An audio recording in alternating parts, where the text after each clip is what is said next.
Okay. We are now recording a video about general physical preparedness. So All now right. I can move. Mm-hmm. Oh. See if I can size things up. Okay. So Okay. we are recording a video about general physical preparedness. Strongman episode 13, 1A, volume 7, 0.6. episode 3. Wait, I started with episode. What goes after volume? Subsection. Addendum. Postscript. Yeah. So if this start is anything to go by, this is going to be really awesome.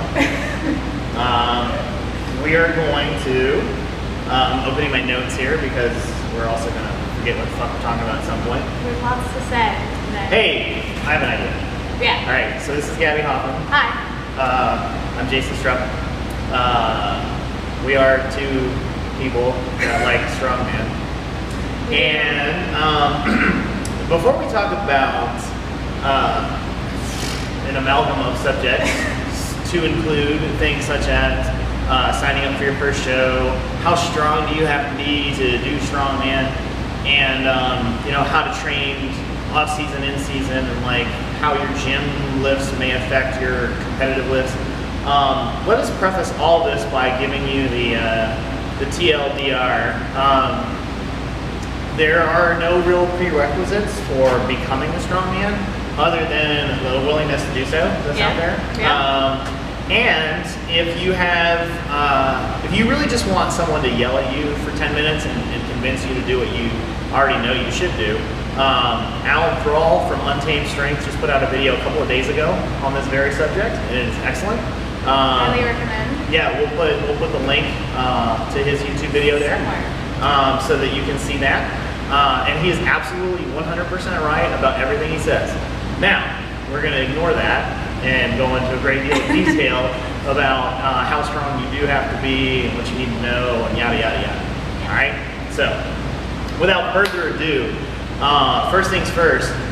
General physical preparedness (GPP) is a catchphrase that people use in the strength and conditioning world to describe the ability to do things and stuff. Yeah. In the classic sort of like sports prep literature, GPP was basically anything that makes you more athletic that doesn't have anything specifically to do with your competitive sport. So, for instance, I don't know, it's like in football, like you know, in football, the ability to touch your toes is not going to be contested directly on the football field. Do that during a football game. But being more flexible will have benefits in the long run as an athlete. So, you know, flexibility in that regard would be a general physical preparedness thing. But the ability to perform a specific type of kicking technique might be an actual SPP thing for a kicker. You know, so like his ability to touch his toes might actually be a little bit more specific than, say, a lineman's ability to touch his toes. Both of them are going to benefit from increased flexibility. So the definition of GPP is basically anything that's going to make you physically more prepared in any general way. Yeah? We're good? Okay. That's good. GPP. All right. Done. So we're going to talk about that a lot. I think that's why we brought it up first. Anyways, the next question that we always get is, how strong do I have to be to do Strongman, or am I strong enough? So the answer to that question, sort of as we alluded to earlier, is that there really is no sort of barrier entry of this, other than your willingness to do it. So one good way to sort of determine if you are quote unquote strong enough is to look at your division of weights and things distributed like that in other contests. Sort of keeping in mind that there's a big difference between the novice division and the open division. And then also keeping in mind the different weight classes, things of that nature. So you can... Hey, Gabby. Yeah. What are those weight classes? Oh, let's go through all of the weight classes. So I'll do the women's one, and I'll let Jason take the men's one. So, again, we have the novice and open divisions, and then within the weight classes, I'm going to talk about NAS weight classes because that's what most people compete. The weights will vary depending on the federation you're with, but there are lightweights, which are for NAS 140 and under. There are middleweights, which is 140 to 180. Occasionally it was class broken up 140 to 160 to 160 to 180. And then heavyweight is 180 plus, and again, you can have classes broken up, usually at nationals and some of the bigger shows, like 180 to 200 and 200 plus. Men's side. Yeah, technically, I always get these terms confused, and I might even be doing it now. There's a lightweight, middleweight, and heavyweight division. Yes. And then there's a 120, 140, 160, 180, and 200 and super heavyweight class. Something about that, yeah. Yeah. Or it's the other way around. Yeah. Or there's like a lightweight class, and then there's a 120 and 140 division. I always forget which term they use, but that's an important distinction. It is absolutely true that there is a national championship for the under 120s. You will never go to a local show and see a full under 120 division. So if you're 119 pounds, I can almost guarantee you you're going to compete against 140 pound women. Yep. This is Strongman. Why would we talk about men's weight We classes? don't.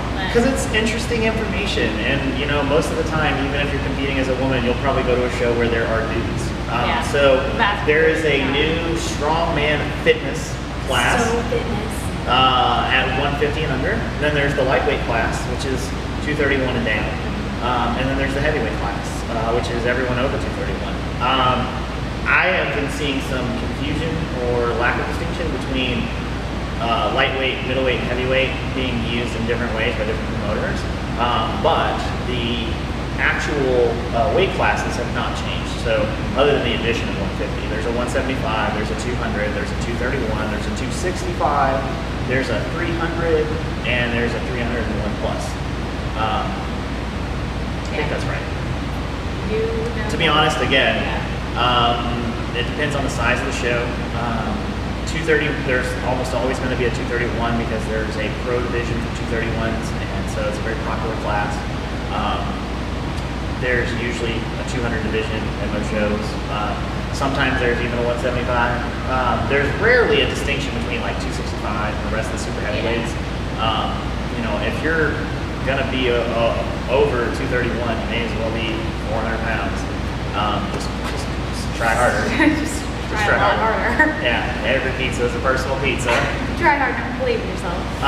And the same is true for women. If you're gonna be over 200 pounds, like, there's really never gonna be like that super heavyweight subdivision of like 200 versus like super heavyweight. Yeah. So, not yet, anyways. yeah, if you can't diet down to 179, you might as well be 379. Just yellow it up. YOLO. All right. Well, that was a good little pep talk. Yeah. So weight classes important when you're looking at a show. Yeah, but like for your first show, like, you know, you're not gonna cut weight or anything. No. Like, so just look and see. Okay, how heavy am I? What do I fit into? Okay, what are the events? Yeah. What are the weights that are going to be used? And then sort of making a plan for how if you can already do those weights, that's cool.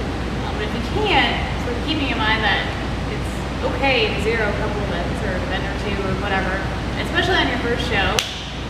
I think most people, until they have sort of been competing for a while, routinely zero at least one event. Like, not zeroing an event is a great goal to have for a show. And there's a lot of variation between contest to contest and different promoters. For example, I've seen contests where maybe from my weight class, and I compete lightweight, the log clean and press for reps is like 150, which is pretty heavy, where the yoke is like 300, which is really light. And so you're going to see a lot of variation there. So taking a look at that and getting that information, and there's lots of websites and score sheets up there that you can get that. It's kind of first steps to determining how strong you need to be. Yeah, I think we said this several times now in several videos.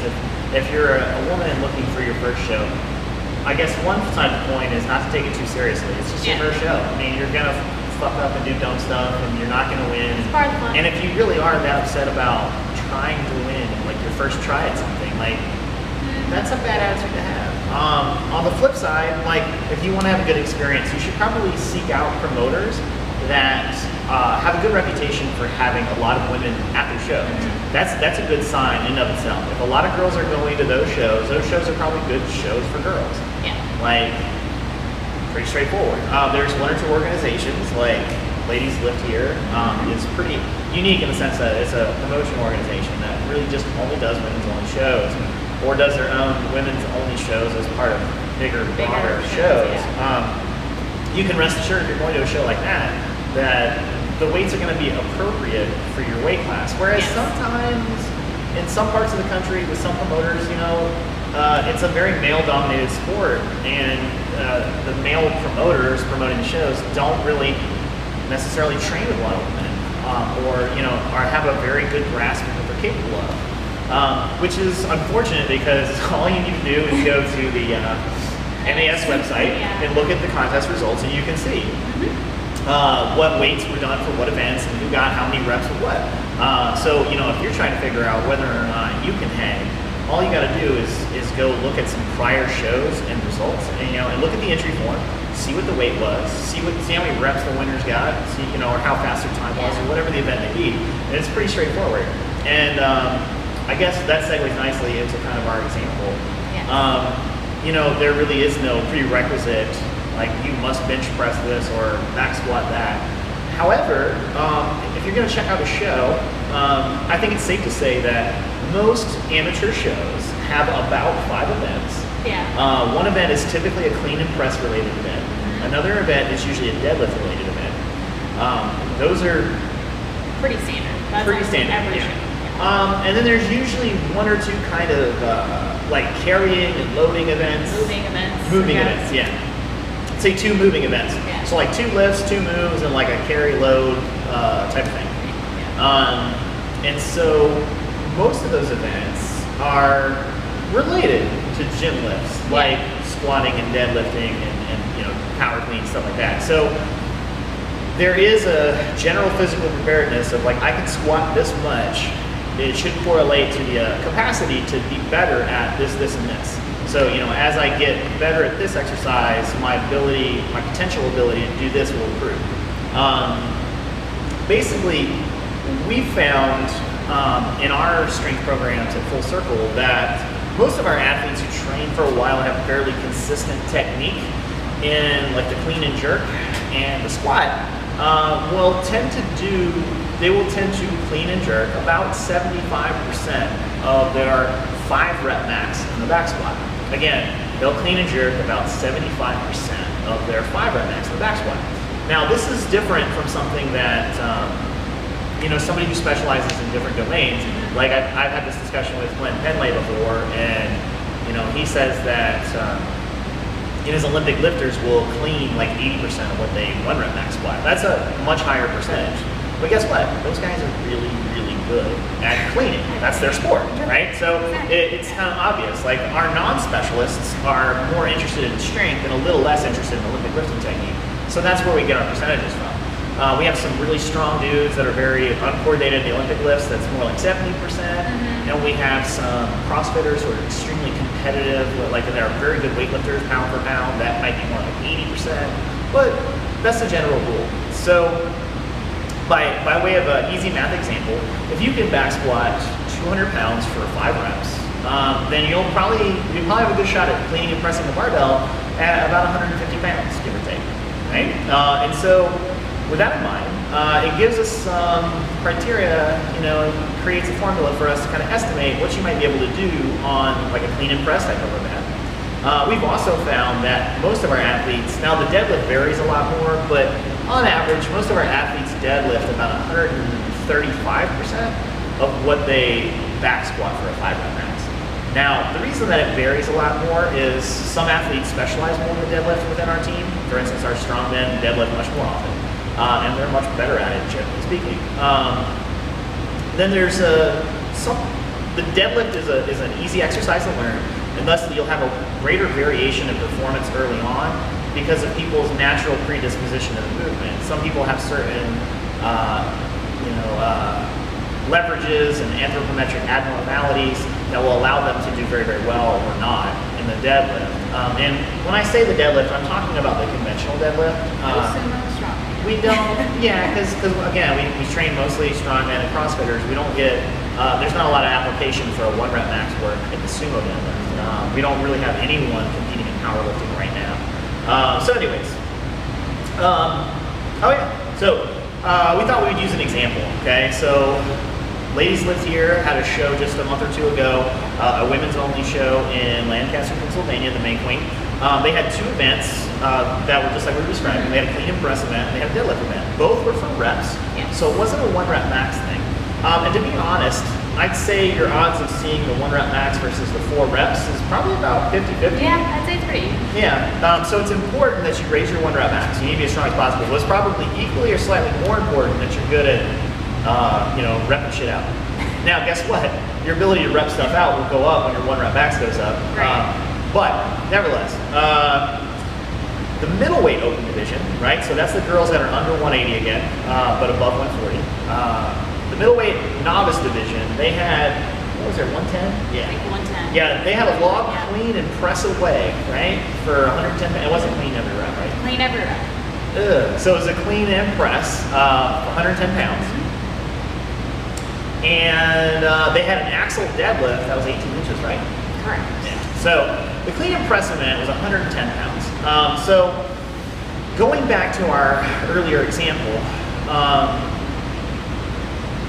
if we know what the log is, we can kind of compare the log to like a barbell. The log for most beginners is harder than a barbell, especially if that's your background. If you came to this from weightlifting or sports or CrossFit, you've probably cleaned and jerked a barbell before, but you've never done a log before, so you're not going to do as well first. There are super heavyweights that, like Savickas, who like fucking strict presses a log at like 500 pounds, that, they do better than they would on a barbell, but that's a very specialization kind of oriented thing. As a generalization for you as a novice, you're probably going to clean and press like 10-20% less on a log. So let's say it's 10% less. Okay, so 110 pounds is like 121 on a barbell. Right. And 121 on a barbell would correspond to something more like, divide that by 75% and you get a 5 rep max of like 165. So if you want to pull off a single repetition, you're going to need to be able to back squat at least 165 by 5, right? So that would be kind of like, that would be a baseline level of strength to just show up and not zero the event. Like Abby said, it's okay to zero an event, right? I'll acknowledge that this formula isn't perfect, it's not absolute, this is just a generalization based on, again, our experience with like our novices, our non-specialists, things like that. But that's kind of how it works. When we look at the actual records for the show, Gabby, you want to take over for a second? Yeah. All right. So, when we look at like a little bit relating to things like the deadlift, that is a little bit different. But when we look at the winners of the shows, for example, so the winner got 23 reps. That is a clean and press every rep event. So great endurance there. And last place was 12. So you can see that there was sort of a wide range between that. So it was definitely a contest, excuse me, that is for the axle deadlift, not the log clean and press away. I kind of jumped ahead. But for the axle deadlift, it was way more of a contest of like hamstring, back, and grip endurance, and less dependent on the max for that particular event. The axle deadlift, for reference, was 250 pounds from 18 inches, no straps. So again, the grip endurance definitely did play a role in that. So if we use our example of our woman who can back squat 165 by 5, then she should reasonably deadlift about 225 on the floor, anywhere from 245 to 295 from 18 inches, sort of given some individual variation and things like that we alluded to earlier. So there is kind of a risk of barely pulling a rep if that is sort of a minimum of what she can squat as a 5 rep max. But if we look at somebody who squats maybe like 220 for 5, then the numbers are more like 325 and 385 from 18 inches. So she's going to be able to rep out way more on the axle deadlift than the girl who squats 165 for 5. So like Jason sort of alluded to, this formula isn't perfect and there's a lot of individual variation, especially with something like an axle deadlift, for example. But given the practice and sort of development of things like back hamstring, grip endurance, no matter what, the girl who has the higher back squat is more likely to win the axle deadlift event than the girl who has the lower 5 rep max. We didn't have any middleweight novices at that show, did we? I think we did. For what? The big queen. We did. We had lightweight with Christina. Christina probably did like 27 reps or something like that. She is. But this would be a good example of kind of individual differences in how we train. I bet her 1 rep max from the floor is probably like 250, 275. Yeah. And then her contest weight was like what, 250? No, I think they had like 225 maybe. Yeah. So maybe less than that. And her fingers are probably this long. Yeah, she's got tiny hands like I do. Yet, you know, she did damn near 30 reps. Yeah. It was basically because one, she's short enough, it's a very short range of motion. Like an 18-inch start is like above the knee for her, so it's really easy. She's locking out. We do a lot of lockout work in our general barbell programming, and she's a CrossFitter. She has endurance and conditioning and tenacity like out the ass. So once she took hold of that bar, she was just gonna go, go, go. Some athletes are like that. They will not quit, and they will produce a lot higher number of reps than they're supposed to. And others are not so much. You know? Yeah. Maybe they'd be great 1 rep max kind of specialists, but you know, they won't produce the reps. And in general, there's sort of the notion that women are better at repping out things at a higher percentage of their max than men, due to a couple of gender differences when it comes to fiber types and distribution, So stuff like that. I know. But sort of in our example, keeping that in mind, still for us, the 5 rep back squat is sort of the meaning of life. So we use that as our main metric quite a bit. So we'll talk about To be honest, I think that another gym, school, philosophy, whatever, could really choose another repetition schema as long as it wasn't too far away from that. The reason we're there is because 5 reps is low enough. It's far enough away from 1 rep that the percentage of 1 rep max is low enough to where it's a lot less psychologically intimidating than going for a true mat on a regular basis. It's also light enough to where it's fast, especially as we work throughout the week. You know, we sort of have a weekly undulating periodization, if you will, wherein, you know, the lighter days are lighter than your 5 rep max. So, you know, light as compared to 5 rep max is light. It's very light. Yeah, and so nice. you have good depth, you have good speed. There's high wattage, there's high power output, and that transfers very, very nicely to athleticism.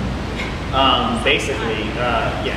I think the reason there's such a strong correlation between that 5 rep max number and the clean and jerk is because, you know, most of the time that we're squatting kind of more like what other people would call sweet work. And so that helps to develop a more explosive athlete. And to be quite honest, even slow lifts benefit from trying to do it fast. Yeah. You know, there's really not any good way to win a strongman contest when it's slower than everyone else. Unless it's no, there isn't. I can't think of an example. I was gonna say something for distance, but nope, you still gotta move faster than the other guy. So go fast. Yeah. Right? So we talked our way through the deadlift, right? Yeah. And okay, so that begs the question. No, it doesn't. I mean, that's pretty much straightforward Just here. kidding. It doesn't beg any questions at all. I mean, just defining the differences between GPP and SPP, and I think with our prior example, we really did. Just because I can back squat 165 by 5 doesn't mean that I'm gonna press a 110 log. Right. Gabby will tell you. Yes, you could be a disproportionately good squatter. Yeah. So it's just a like general preparedness. It is a very accurate terminology. Right. Yes, I am prepared to press a 110-pound log, but in fact, you know, I have to do specific practice to be specifically prepared to actually do it. Yeah. I think you see this a lot for translated more clearly with things like Strongman because you're using weird implements. It's very sort of, nobody's going to test a 5 rep max back squat in a Strongman competition. If they do, I'm signing up right away. But it does have such nice carryover to some of those odd objects like pressing and things like the yoke and all that stuff. Yeah. Yeah, it does. Yeah, it does. All right, so. I think I just said that. Yeah, basically, some of the big gym metrics that we look at in our training program are 5 rep max in the back squat, 5 rep max in the push press, for basically all the same reasons that we just described, except overhead. And to a lesser extent, deadlift. Like we said, we found that squat numbers drive deadlift progress, and the inverse is not necessarily true. And so we don't do a lot of volume and tonnage on the deadlift unless we've got like a deadlift contest that someone's like in preparation for. Yeah. Especially maybe more like a rep contest, then we do a lot of volume. Right. And again, there it's not necessarily heavy. It's more about endurance, conditioning, work capacity. Right. You know, filling All 60 that, seconds with continuous effort. with continuous deadlifts. Which are gross. So basically, if you wanna get ready for Strongman, and more importantly, if you want to make continuous progress from like your first show to a high level of competitive ability, you need to make sure that the sort of week in, week out program that you've got going is helping you to improve some of those big rocks, right. back squat, push press, things like that. If those are continuously going up, then you're continuously widening the base of your sort of GPP pyramid so that you can get a bigger and bigger peak up here for your log, right? Even if you are disproportionately good at squatting. Okay, so, so we've been talking about GPP in terms of squatting versus doing a contest of that. Squats in and of themselves are good at developing strength, power, muscular endurance. Yep. But those are only 3 out of many, many attributes that an athlete will need to be successful, even in Strongman. We kind of created in our notes here kind of an example of what we feel is necessary to be successful in competition at an NAS show. And basically, we have like 10 different physical abilities. I think 9 actually. So 9 physical abilities including strength, power, speed, coordination, agility, flexibility, balance, muscular endurance, and cardiovascular endurance. Now, this is not really exhaustive. I mean, we can nitpick and eliminate things or come up with new ones. But as a general exercise, right, if you were equally divided amongst all 9 things, you'd be like 11% in each one. Yeah. And we would argue that for a strongman show, strength, basically 1 rep max strength, force production, is probably the most important quality, and we'd say probably about 40% of your results are coming from that. Another 15% would be coming from muscular endurance and from power, right? So the power would be like a little bit, lower force, higher velocity side of strength, and of course the muscular endurance would be lower force but longer duration side of strength. And those 3 qualities, we've already gotten to like 70% of your results. And some other also important ones would be like speed, flexibility, cardiovascular endurance, at like maybe 10 or 5% each. And then there's some also RANs like coordination and agility and balance, right? I want to distinguish what it takes to win the day of a contest from what it takes to honestly be a good student of the game. And if you want to train day in and day out for the years that it's going to take to go from a novice entering your first show to like, winning a national championship and becoming a not pro, If you're a woman. then strength is still probably the most important quality, but I would actually knock that down from 40% to 20%. And in order to basically raise some other qualities, like power becomes slightly more important. We were talking about how we train in the gym lighter weights and higher speeds a lot of time to develop speed and power. It's also just generally like safer than like constantly grinding as hard as you fucking can. On the flip side, I would also raise muscular endurance significantly, mostly from like a work capacity standpoint, right? Like all things being equal, being able to do more sets and more reps is just getting you more practice. Like when we're talking about specifics, right. like if you lifted a log, 300 times and your opponent has lifted a log 50 times, it stands to reason that you're going to be better prepared. Likewise, if you look at your week, if you add up all the sets and all the reps of squats you did, and it's 10,000 pounds, but somebody else does 12,000 pounds, you give that person a couple of months and they're going to get ahead of you. At the end of the day, the accumulation of volume is one of the most important, if not the most important variable in developing strength. And so you need to be able to create volume, recover from volume, and tolerate volume in such a way that you can outwork everyone else. And that's why cardiovascular endurance is more important as a trainee. Yes. Muscular endurance is more important as a trainee. Flexibility, coordination, agility, balance, all those things become more important. Okay. All right. So, we didn't get our battery life. So yet. rudely interrupted. Anyway. My stuff. We were talking about some general exercises. Yes, and specific exercises to help with weaknesses as you move from beginner to intermediate to advanced. Real good shit. Yeah. Real good shit. It was good stuff. Yeah, so... But now we're going to talk about misconceptions of GPP. Yeah, so we were trying to define GPP as like anything that improves general athleticism, really. Yeah. And I think a lot of times, because there's really only two groups talking about GPP, really, and that would be like the sort of training nerds, like in the athletic world. So you're talking about really like college guys, and they don't talk to anybody else. So you've probably never heard of them. And then there's like powerlifters. And so if you're digging around on the internet, you're seeing a lot of shit from the sort of the West Side kind of school of thinking. And they do talk a lot about GPP, SPP, and what they really mean is basically SPP is like benching, and GPP is anything that makes you like more capable of benching, but not actually benching.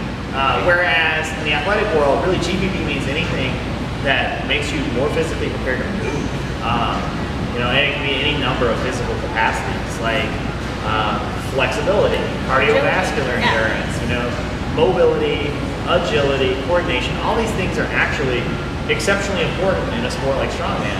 Like you actually do have to develop all of your attributes, and it's very easy to become imbalanced as an athlete by ignoring things that are basically not strength, power, and muscular endurance. And you'll see those athletes occasionally. Yeah, I mean you see it, and Strongman's so broad and diverse in its domains to require you to be proficient at doing stuff in 1, 5, 10, 60-second intervals, and then doing things like deadlifting and pulling a truck. It's kind of impossible to do it all. Yeah, the things that make you a good deadlifter tend to not be the things that make you a good overhead presser.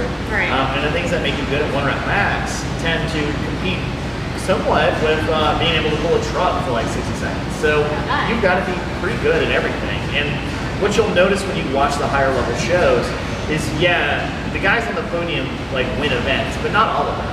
No, sometimes very few of them. Yeah, and you can see the same thing. I hate to draw this analogy, but like CrossFit, you know, in the CrossFit Games, you have like 10 events. And like Rich Froning has won year after year after year, and rarely does he get first place in any event. He's just in the top sort of 5 to 10% of every event. And he'll accumulate so many points that he's unstoppable. If you go to a show and you're like crushing everybody, getting first place in every event, well, good on you. But like when you go to something like nationals and there's a couple extra events and like everybody's really good, don't expect to like win every single thing. You just try to stay in the top 3 for everything, and you'll accumulate the points you need to win. There often are some guys that or girls that you're going to compete against that truly are kind of specialists. There's like something that they're really great at, and they're going to win that event. And then they're going to struggle with everything else. That is not a good strategy to wind up on the podium. Right. It's pretty difficult to just be like a really good presser and have sort of all you got going for you. In a bigger show, you'll see certain archetypes, and there is the power lifter. You know, like this guy is, or girl is very, very strong. Lifting a barbell in a gym. So the deadlift, great event. Kill it. Yeah. Clean and press, good event. But then like stones, shaky. Sled drag, not happening. Farmer's walk sucks. Yoke's kind of crappy. For somebody who squats twice as much as you, they can't move the yoke half as fast. And you'll see that a lot. So leaving those stones unturned in your training and ignoring, 3/4 or 2/3 of your other physical attributes is a major mistake. Some common misconceptions that stem from this kind of attitude. Number 1, GPP is basically just cardio or conditioning. That is not true. That's what right? Sort of just illustrated. Yeah, you've got to do everything. And there are other things besides conditioning. And quite frankly, conditioning is SPP. Yes. Specifically like preparing you to do the work that you need to do. So if you're sled dragging to get better at Strongman because you're going to have a sled drag in your medley, that's not GPP anymore. That's SPP. Right? If you're sled dragging as a power lifter because you think it'll help you do an extra set or two of squats without getting so winded, and that would attribute to more volume over time, then you're right, that's a good GPP program. But there's other shit in the GPP too, like stretching, right, and going for a jog. So anyways, doing 1,000 tire lifts if you're a power lifter. The second myth about GPP is that it is not necessary. Like, if you want to be great at your sport, then you need to practice your sport. And hence, all training should be SPP. I hope. That is also bullshit. Unless you're on a very, very high level and you've already built that significant base. Yeah. You can still. And then finally, it would be that, you know, the sort of balance of GPP and SPP, or an athlete's need for GPP, will remain consistent over time. This is also not true. There is a time, I would say, like, there's an initial introductory period where someone who has some athletic preparation just needs to play with the implements. They need lots of SPP just really quickly, just to familiarize themselves. After that, GPP becomes really critical. And that's like that intermediate phase where you go from I don't know shit to like I become very, very good as a competitive athlete. Most of that comes from accumulating a huge volume of GPP, building that base. And that GPP is like what we said, it's 50% just get fucking stronger. And the other 50% is filling all those holes. Yeah. Like, if there's something you're glaringly bad at, you've got to fix that before it's too late, before you get hurt or before you get chunked at a show. So those things obviously bother us about GPP. So finally, a little note about work capacity. So we alluded to the fact that if you want to get stronger, you need to be able to do all the work to get stronger, and building this solid GPP base is sort of important to being able to do that. And throughout the training year, you'll see things, or your training blog, or however you organize your training. Things should move from general to specific as you're approaching the show, and then the volume and intensity is also going to change, because volume and intensity are inversely proportional. You can't do, 7 sets of 5 squats at like 95%. You can't math. Or you're going to feel like shit and not be able to do anything else for the rest of the week. So kind of the way we organize ourselves is we have like an off season in which we do more of the GPP type stuff because we're not competing, we're not getting ready for shows. And we've got our pre-season where we're starting to get into our competitive block, and then when we go to compete for shows, we do very specific work for that specific show. And we train those implements and get better at all those specific skills.